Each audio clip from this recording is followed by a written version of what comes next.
Hey guys, welcome to Cody the Car Guy. So today in the shop we have my '08 Dodge Magnum, and it came with a 2.7 motor.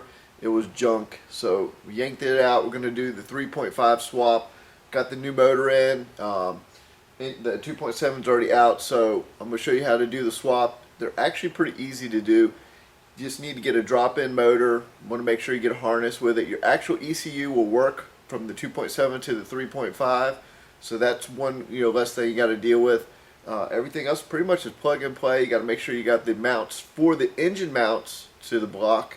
That way you can get that in there. The exhaust will work. All that stuff kind of just bolts right up in there. A few other little things. You want to try to get a motor that has all the brackets on it and stuff, so you can use those brackets. So I'm going to kind of walk you through this. I'm going to show you what we've got right now, the motor that's in here, and then I'll show you as we progress on this swap.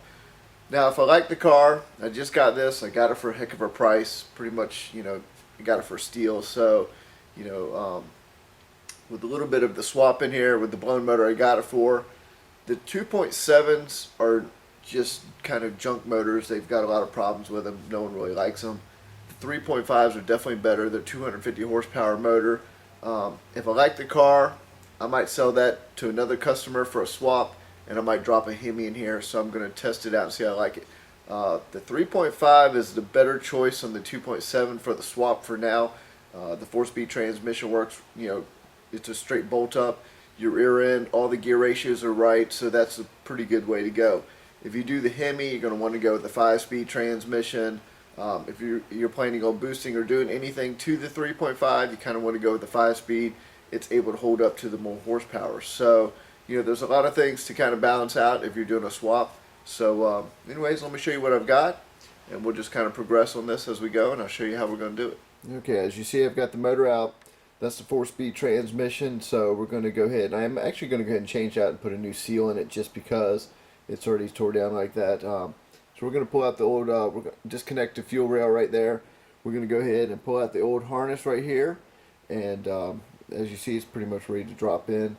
Everything else is, pretty much ready. We're going to slide all that power steering pump and AC out of the way.